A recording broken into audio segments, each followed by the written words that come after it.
ॐ अज्ञानान्धस्य ज्ञानाञ्जनशलाकया चक्षुरुन्मिलितं येन तस्मै श्रीगुरवे नमः। वाञ्छाकल्पतरुभ्यश्च कृपा सिन्धुभ्यैव च पतितानां पावनेभ्यो वैष्णवेभ्यो नमो नमः।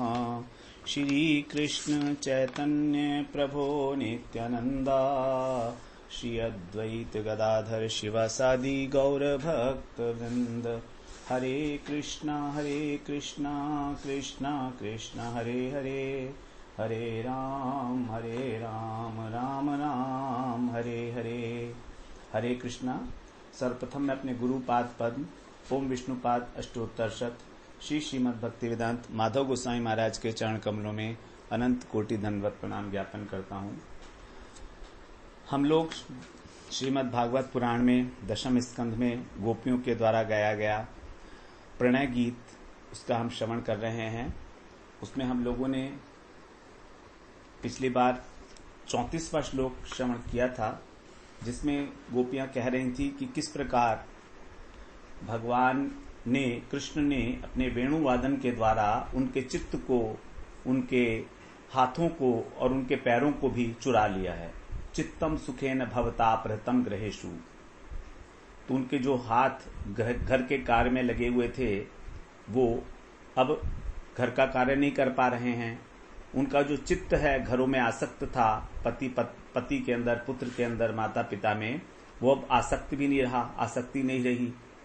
तो ऐसी कंडीशन में कृष्ण का ये कहना, बार बार ये कहना कि तुम घर लौट जाओ, ये किसी भी प्रकार से संभव नहीं है। जब तक भगवान की वेणुवादन नहीं श्रवण किया था तब तक ठीक था, तब तक आसक्त थे वो घर के अंदर। लेकिन जब भगवान की अनेक प्रकार की जो भंगियां हैं, भगवान की जो स्टाइल्स हैं, भंगी बोलते हैं उसको हिंदी में, तो जैसे भगवान की कई सारी भंगियां हैं, नयन भंगी, अंग भंगी, वचन भंगी, गमन भंगी, इतनी मधुर हैं। जैसे अंग भंगी क्या, भगवान त्रिभंग कहे गए हैं। त्रिभंग का मतलब 3 स्थान से जो टेढ़े हैं। त्रिभंग भंगिम रूपम वेणु रंध्र करार्चितम गोपी मंडल मध्यस्थम नमामि नंदनंदनम। त्रिभंग भंगिम रूपम, ये उनकी अंग भंगी है कि 3 स्थान से वो टेढ़े हैं। उनकी गर्दन भी टेढ़ी, उनकी जो कमर है वो भी टेढ़ी खड़ी हुई है, और उनके जो पैर हैं वो भी टेढ़े ही हैं। तो इस प्रकार से भगवान की जो अंग भंगी है, वो उसका जो सौष्ठव है, इसी प्रकार से भगवान का जो नयन है, भगवान का मुख है, भगवान की वाणी है, अत्यंत मधुर है।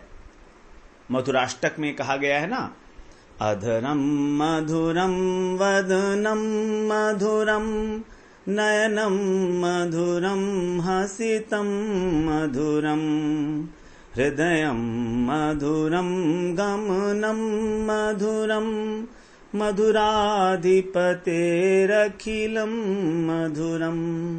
मधुराधिपते का सब कुछ ही मधुर है। अखिल मधुरता, माधुर्य के तो भगवान सागर हैं, समुद्र हैं। तो जब तक ऐसा नहीं देखा था गोपियों ने, तब तक तो ठीक था, उनका चित्त घर में लगा हुआ था। लेकिन उनको ये नहीं मालूम था कि भगवान के वेणुनाद में, उनकी रूप माधुरी में कितना आकर्षण है कि उनका चित्त हमेशा के लिए भगवान के चरण कमलों में समर्पित हो जाएगा। और भगवान के चरण कमलों में अपने आप ही समर्पित हो गया। कोई उनको प्रयास भी नहीं करना पड़ा किसी भी प्रकार का, क्योंकि भगवान का प्रत्येक अंग प्रत्यंग, वंशी वादन, उनका गमन, उनकी वाणी, सब कुछ परम आनंदमय है। और जीव मात्र जो है आनंद के लिए चेष्टा कर रहा है। और भगवान तो परमानंद घन मूर्ति हैं, सच्चिदानंद स्वरूप हैं। तो यदि भगवान के प्रति आकृष्ट हो जाते हैं तो कोई दोष नहीं है। यही कह रही हैं गोपियां कि हम आपके प्रति आकर्षित हो गए, हम आपसे प्रेम करती हैं, तो इसमें हमारा कोई दोष नहीं है। फिर आप हमको बार बार घर जाने के लिए जो कह रहे हो वो हमको समझ में नहीं आ रहा है। तो इस प्रकार से गोपियों ने वहां पर अच्छे प्रकार से बता दिया कि आपने हमको किसी प्रकार के मोहिनी मंत्र से बांध लिया है, और अब हम कितना ही प्रयास करें तो भी यहां से नहीं जा सकती। पादौ पदम न चलत स्तव पाद मूलात, आपके चरणों को नहीं छोड़ सकती। और अगर हम छोड़ भी दें किसी प्रकार से, आप ही हमारी सहायता करो और हमको घर पर जाकर छोड़ आओगे, तो घर जाके भी क्या करेंगी? अब घर हमारा कोई काम भी नहीं होगा हमसे, घर से करौ अपि गृह कृत्ये, वो भी हमारा जो हाथों से काम करने का जो हमारी मन था, चित्त था, तो वो भी चोरी हो गया है और हाथ भी चोरी हो गए हैं। तो भगवान से बड़ी दैन्यता पूर्वक गोपियों ने यहां पर निवेदन किया कि आप हमें स्वीकार कर लो, आप इस आनंद के समुद्र हो, और आप जैसे समुद्र को छोड़कर, आनंद के समुद्र को छोड़कर हम माया की जो मृग मरीचिका है, यदि उसकी ओर जाएंगी, संसार क्या है? मृग मरीचिका है माया की। यहां पर सुख दिखाई देता है लेकिन है नहीं, दिखता है, प्रतीत होता है। और जब वहां पर जाती हैं, मृग मरीचिका में जाएंगे, तो सुख के बदले क्या मिलेगा? दुख ही मिलेगा। और वास्तव में सभी जितने भी हम बद्ध जीव हैं, भ्रांत जीव हैं, तो अपना स्वरूप न जान पहचानने के कारण इस दुख को ही भोग रहे हैं। और ये तो भगवान की अपार करुणा है कि वो हमको अपनी ओर आकर्षित कर रहे हैं। तो भगवान के प्रति आकर्षित होना ही हमारा वास्तव में जीवन का उद्देश्य है। कृष्ण किसी न किसी प्रकार से हमको आकर्षण करने में लगे हुए हैं निरंतर। ऐसा वो चाहते हैं, ऐसा वो चाहते हैं। अनेक अनेक जन्मों के जब सौभाग्य उदय होता है, यदृच्छया केनापि भाग्योदयेन, किसी प्रकार से जब भाग्य का उदय होता है, सुकृतियों का, भक्ति उन्मुखी सुकृतियों का उदय हो जाता है, जब वो एक साथ इकट्ठी होती हैं, पुंजीभूत होकर और फलीभूत होने लगती हैं, तब हमको भगवान के नाम में, साधु संतों में रुचि उत्पन्न होती है। इससे पहले तो हमारे अंदर किसी प्रकार की कोई भगवत प्राप्ति की अभिलाषा ही जागृत नहीं होती है। तो गोपियां तो यहां पर कह रही हैं कि अब हम आकर्षित हो चुकी हैं हर प्रकार से, अब हमारा घर में जाना संभव ही नहीं है किसी भी प्रकार। और यही वास्तव में जीवन का उद्देश्य भी है। जीवन का उद्देश्य इसके अतिरिक्त तो और कुछ हो भी नहीं सकता कि हमारी जो आसक्ति अभी तक घर परिवार में लगी हुई है, वही आसक्ति जब भगवान के चरणों में हो जाती है, तब हमको अपने जीवन का जो परम प्रयोजन है उसकी प्राप्ति होने की संभावना कम से कम उत्पन्न हो जाती है। वो राधा रस सुधा निधि में प्रबोधानंद सरस्वती पाद ने बड़ा सुंदर बताया है। दूराद पास्य स्वजनान सुखमर्थ कोटिम सर्वेषु साधन वरेषु चिरं निराशः वर्षन्तमेव सहजादभूत सौख्यधाराम् श्रीराधिका चरणरेणुमहं स्मरामि। दूरात अपास्य, दूरात माने दूर से ही, अपास्य माने छोड़कर, स्वजनान अपने स्वजनों को, अपने बंधु बांधवों को, और सुखम अर्थ कोटिम समस्त सुखों को,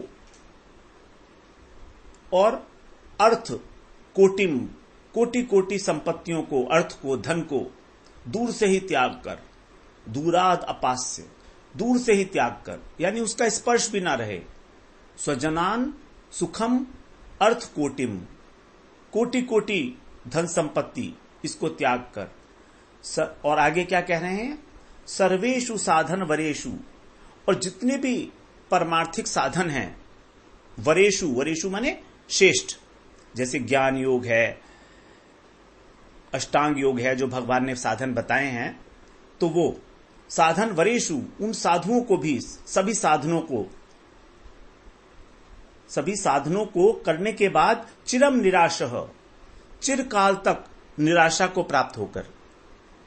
अब जब कोई साधन अपना फल नहीं दे पाता तो उससे क्या हो जाता है? हम निराशा हो जाती है, तो यही कह रहे हैं कि जब बहुत श्रेष्ठ साधनों का हमने अवलंबन किया और उससे भी निराश हो गए, तब क्या होता है?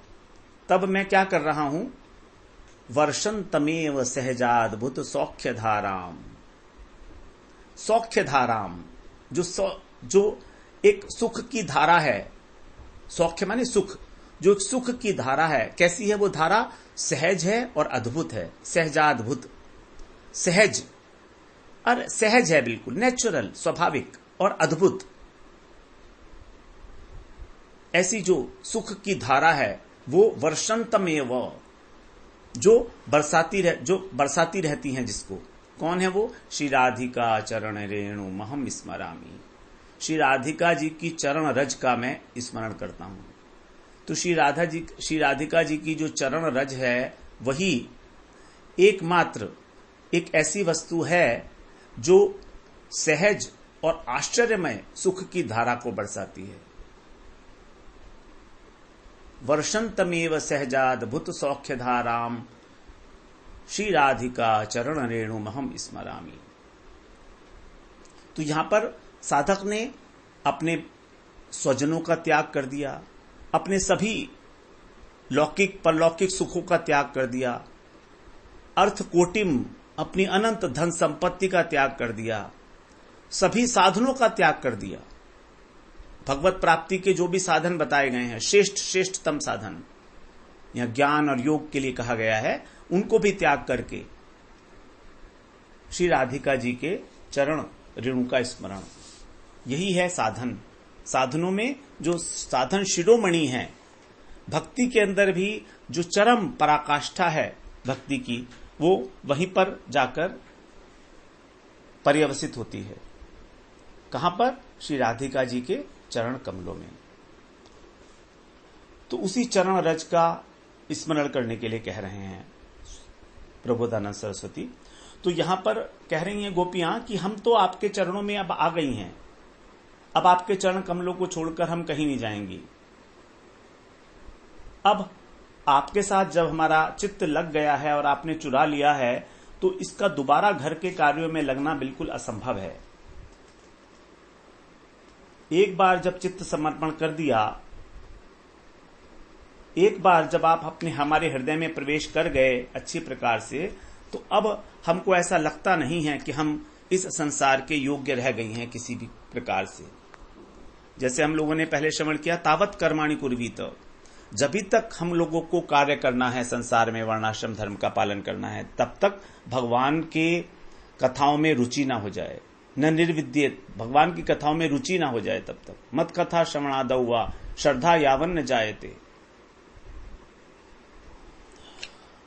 तो अब हम लोग 35वां श्लोक श्रवण करते हैं। यहां पर अब गोपियां उसी के कंटिन्यूएशन में आगे बता रही हैं कि यदि आप ऐसा नहीं करते हो, हमको अपने चरण कमलों में स्थान नहीं देते हो, तब क्या होगा, उसके लिए भी आप सोच विचार कर लो। कह रही हैं, सिंचांग नस्त्वधरा मृतपूरकेण हासावलोक कलगीत जहृच्छयाग्निम नो चेद्वयं विरहजाग्नियुपयुक्त देहा ध्यानेन याम पदयो पदवीं सखेते ध्यानेन याम पदयो पदवीं सखेते। सिंचांग नस्वधरा मृतपूरकेण। तो यहां पर गोपियां आप कह रही हैं कि हे श्याम सुंदर, हे अंग, हृच्छय अग्निम, हमारी हृदय की अग्नि को, हृच्छय अग्निम, हमारी हृदय की अग्नि को नस्त्वत, आप अपने, त्वत माने अपने अधरामृत, अपने अधरामृत से, पूरकेण, अधरामृत की जो रस धारा है उससे आप क्या करो, बुझा दो। और कैसे? हासावलोक कल गीतज, हासावलोक माने हास्य के द्वारा, हास माने हास्य, आपकी जो मुस्कान है और अवलोक माने आपकी जो चितवन है, आपका जो दृष्टिपात करना है वो। और कल गीतज माने सुंदर गीत। तो आप ने हमारे हृदय के अंदर जो अग्नि लगाई है उसमें 3 कारण हैं मुख्य। आपकी मधुर मुस्कान, हास, आपकी प्रेम भरी चितवन, अवलोक और कल गीतज और आपका मनोहर संगीत, वेणुनाद। इन तीनों ने मिलकर हमारे हृदय के अंदर आपके प्रति प्रेम की और मिलन की आग लगा दी है, धधका दी है। अब इस आग को शांत करने के लिए, इस अग्नि को शांत करने के लिए क्या करना है? अधरामृत पूरकेण है। आप अपने अधरामृत की रस धारा से इसे सिंचन करो, सिंचांग। हे अंग, आप सिंचांग, अंग अंग यहां पर भी कह रही हैं, देखिए गोपियां। अंग का मतलब है हे प्रिय, हे प्रिय, हे प्यारे मनमोहन। आप अब क्या करना है आपको? हम आपको रास्ता भी बता रही हैं। आपने ही वो अग्नि लगाई है तो आपको ही बुझानी पड़ेगी, और कोई रास्ता नहीं है। तो आप अपने अधरामृत की रस धारा बरसाओ, सिंचांग, उसको सिंचन करो। उस सिंचन से ही वो अग्नि शांत होगी। और नो चेद वयम, नो का मतलब नौ का मतलब हम। विरह जाग्नि उपयुक्त देहा। नो चेत वयम का मतलब है अन्यथा क्या होगा। चेत माने यदि आप ऐसा नहीं करते हो तो नौ माने हम क्या करेंगे? विरहज अग्नि, आपके जो वियोग की अग्नि है, विरहज, विरह प्लस जौ का मतलब है उत्पन्न होना, जन्म लेना। तो आपके विरह के कारण हमारे हृदय में जो अग्नि उत्पन्न हुई है वो उपयुक्त देहा, हमारी शरीर को जलाने के लिए उपयुक्त है। आप अगर उस अग्नि को शांत नहीं करते हो तो आप, हमारे अंदर जो अग्नि है वो इस शरीर को जलाने में उपयुक्त है, समर्थ है। अर्थात हम आपकी विरह व्यथा की आग से अपने शरीर को जला लेंगे। ये भगवान को चेतावनी दे दी उन्होंने। और क्या करेंगी? ध्यानेन याम पदयो पदविम सखेते। हे सखे, दूसरा एक संबोधन भगवान को, हे सखे, आप सखा हो हमारे। हमको, हमारी इच्छा है कि हम आपको प्राप्त करें। तो याम का अर्थ है प्राप्त करना। हम प्राप्त कर लेंगी, हमारे पास दूसरा ऑप्शन है। वो क्या है? ध्यानेन, ध्यान के द्वारा। हम ध्यान योग के द्वारा, ते माने आपके, पदयो माने चरण कमल, पदवी माने स्थान, आपके चरण कमलों में स्थान प्राप्त कर लेंगी। याम माने प्राप्त कर लेंगी ध्यान के द्वारा। ध्यान के द्वारा हमारे हृदय की जो अग्नि है वो बाहर प्रकट हो जाएगी और हमारे शरीर को भस्म कर देगी। इस प्रकार हम अपना देह त्याग करके और आपके चरण कमलों को प्राप्त कर लेंगी। तो गोपियों ने यहां पर अपनी ओर से बिल्कुल स्पष्ट कर दिया है कि अगर आप, और सॉल्यूशन भी बताया कि आपको करना क्या है। आपको आपने जो अग्नि जलाई है उसको आपको ही बुझाना है, और यदि आप ऐसा नहीं करते हैं तो फिर हम ध्यान के द्वारा आपको प्राप्त कर लेंगे, आपके चरण कमलों को, आपका ध्यान करते करते। क्योंकि आपने गीता में कहा है, यम यम वापि स्मरन् भावम त्यजत्यन्ते कलेवरम तम तमेवैति कौन्तेय सदा तद्भाव भावितः। यम यम वापि स्मरन् भावं त्यजत्यन्ते कलेवरम।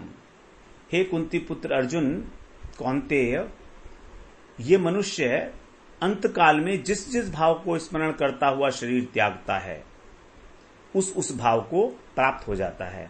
क्यों? सदा तद्भाव भावितः, क्योंकि वो हमेशा उसी भाव से भावित रहा है। तो इस श्लोक के अनुसार, क्योंकि हम अब आपके प्रेम में भावित हैं, आपके प्रेम से हम विभावित हैं, आपसे मिलन की इच्छा कर रहे हैं, अत्यंत तीव्र इच्छा, वो इच्छा भी ऐसी कि उससे एक अग्नि पैदा हो गई है विरह की। अब ये विरह जो है हमसे और सहा नहीं जा रहा है, इसलिए अब हमारे पास और कोई रास्ता और कोई उपाय बचा नहीं है, और ये हमारा जो शरीर है ये उपयुक्त है, उस अग्नि से जलने के योग्य है।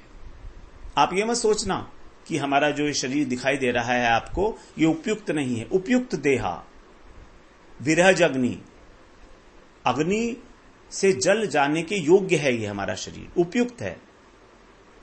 इसलिए अब आपको हमें स्वीकार कर लेना चाहिए। दोनों प्रकार से भगवान से जो है विनय भी किया, प्रार्थना भी किया, व्यंग भी किया, उसके बाद फिर यहां पर अब चेतावनी भी दे रही हैं गोपियां। देखिए ना, जब प्रेम अपनी अतिशयता को प्राप्त हो जाता है तो फिर किसी भी प्रकार से अपने प्रेमास्पद को मनाना पड़ता है, किसी भी प्रकार से हो। तो वही यहां पर गोपियां कर रही हैं। ये वास्तव में हमें बता रही हैं कि भगवान के प्रति हमारे हृदय के अंदर विरह कैसे पैदा हो। उन्होंने बताया कि आपसे जो हमें प्रेम हुआ है उसके 3 कारण हैं। आपका मंद मंद मुस्कान, आपकी प्रेम भरी चितवन और आपका मनोहर संगीत, कल गीतज। तीनों चीजें, मतलब भगवान का रूप, भगवान की वाणी अर्थात भगवान की कथा, और भगवान का दृष्टिपात, भगवान का दर्शन। ये तीनों ने हमारे मन को आपके प्रति आकर्षित कर लिया है। तो we have to explore these particular things. भगवान का रूप कैसा है, अनंत सौंदर्यशाली हैं भगवान। हमारी जो भजन हैं, जो गीत हैं, उन सब में भगवान के रूप माधुरी की, वेणु माधुरी की, प्रेम माधुरी की चर्चा की जाती है, लीला माधुरी की। ये सब हमको श्रवण करनी चाहिए, तभी तो भगवान से प्रेम होगा ना। और जब प्रेम होगा तभी तो विरह की अवस्था उत्पन्न होगी। तो यहां पर जो हृदय के अंदर अग्नि पैदा हुई है उसको शांत करने के लिए गोपियां कह रही अधरामृत पूर किरण। पूर का मतलब होता है अतिशयता। पूर किरण अतिशयता के बोध में है, मतलब अमृत हमको बहुत छोटा मोटा अमृत नहीं चाहिए। हमारी जो हृदय की अग्नि है बहुत विशाल है। उस विशाल अग्नि को शांत करने के लिए हमको वर्षा चाहिए, बारिश होनी पड़ेगी रस की, रस वर्षा। जैसे अगर दावानल हो, अगर वन के अंदर और आग लग जाए, जिसको दावानल कहा जाता है, तो उसको बुझाने के लिए हम लोग बाल्टी के पानी से उसको शांत नहीं कर सकते, बल्कि उसके लिए वर्षा होनी पड़ेगी। बहुत समय तक, दीर्घ काल तक वर्षा होती है, तब दावानल शांत होता है जाकर। उसी प्रकार से आपको भी हमारे हृदय की अग्नि को शांत करने के लिए अतिशय रस वर्षण करना होगा। और आपके पास उस रस वर्षण की कमी नहीं है। आप समर्थ हो, आप समर्थ हो, आप ईश्वर हो, आप परमेश्वर हो। आप सारे जगत के ऊपर अपना अमृत का वर्षण कर रहे हो, अपनी कृपा का वर्षण कर रहे हो, लगातार कर रहे हो। और हम भी तो आपकी प्रजा हैं। नंद बाबा जो हैं यहां के राजा हैं और हम प्रजा हैं, तो हमको क्यों नहीं पिला रहे हो आप अपनी रस वर्षा। तो ये अग्नि साधारण अग्नि नहीं है, अद्भुत अग्नि है, तीव्र विरह की ज्वाला है ये। और इस विरह की ज्वाला में यदि इसको शांत नहीं किया गया, यदि इसका सिंचन नहीं किया गया, तो हमारा जो शरीर है दग्ध हो जाएगा। हम अपने शरीर की रक्षा नहीं कर पाएंगे। फिर आप ये मत कह देना कि तुमने मेरा बिल्कुल भी ध्यान नहीं रखा कि मेरा क्या होगा, मैं भी तो तुमसे बहुत प्रेम करता था, तुमने अपना शरीर को दग्ध कर दिया। हम तो अपने शरीर को दग्ध अभी तक इसलिए नहीं किया कि आप हमें बहुत प्रेम करते हो, यदि हम जल गई, मर गई, तो फिर आपका क्या होगा। तो यहां पर गोपियों में तत्सुख वांछा है। वो अपने सुख में सुखी नहीं है, वो भगवान के सुख में सुखी हैं। यही गोपियों की विशेषता है। उनके अंदर, स्वयं के अंदर इंद्रिय तर्पण की किसी प्रकार की लेश मात्र भी कामना नहीं है। लेश मात्र, रत्ती सी भी। केवल कृष्ण की प्रीति का अनुसंधान करना, केवल कृष्ण की इंद्रियों का तर्पण करना, उनकी इंद्रियों को सुख मिले ऐसा विधान करना। क्योंकि गोपियां जानती हैं कि कृष्ण उनसे बहुत प्रेम करते हैं। भगवान अपने भक्तों से कितना प्रेम करते हैं? अपनी आत्मा से भी अधिक भगवान अपने भक्तों से प्रेम करते हैं। अपनी आत्मा से भी अधिक। हमको अपनी आत्मा सबसे अधिक प्रिय होती है, लेकिन भगवान स्वयं अपनी आत्मा से अधिक अपने भक्तों को प्रेम करते हैं। इसमें किसी प्रकार का भी कोई संशय नहीं है। भगवान ने स्वयं ये बात कही है उद्धव जी से। 11वें स्कंध में 14वें अध्याय के अंदर 15वां श्लोक, उद्धव जी से भगवान कह रहे हैं, न तथा मे प्रियतम आत्मयोनिर्न शंकरः न च संकर्षणो न शिरिर्नैवात्मा च यथा भवान्। न तथा मे प्रियतम आत्मयोनिर्न शंकरः आत्मयोनिर्न शंकरः न च संकर्षणो न शिरिर्नैवात्मा च यथा भवान्। कह रहे हैं उद्धव कि मुझे मेरा आत्मयोनि अर्थात ब्रह्मा जो मेरा पुत्र है वो, और शंकर शिवजी, संकर्षण जो मेरे बड़े भाई हैं, और श्री जो मेरी पत्नी है लक्ष्मी जी, यहां तक कि न इव आत्मा, अपनी आत्मा भी इतना प्रिय नहीं है। न तथा में प्रियतम, ये मेरे को इतने प्रिय नहीं है। कितने प्रिय नहीं है? यथा भवान, जितने कि तुम। भवान माने आप, उद्धव को कह रहे हैं। उद्धव कौन है? भगवान के परम प्रिय भक्त हैं, सखा हैं उनके मंत्री भी हैं, सब कुछ हैं। तो भगवान अपने भक्तों से अपनी आत्मा से भी अधिक प्रेम करते हैं। ये बात गोपियां जानती हैं। और फिर गोपियां तो प्रेम की पराकाष्ठा हैं, तो गोपियों से भगवान कितना अधिक प्रेम करते हैं। अब यदि गोपियां अपना शरीर जो है दग्ध कर देती या मर जाती हैं अभी तक, तो फिर भगवान को कितना अधिक दुख होता। इसीलिए गोपियों ने अभी तक अपना शरीर धारण किए हुए है। तो तत्सुख वांछामयी हैं गोपियां। यही है वास्तविक प्रेम का स्वरूप। जो शुद्ध प्रेम का स्वरूप है वो यही गोपियों के चरित्र में ही परिलक्षित होता है।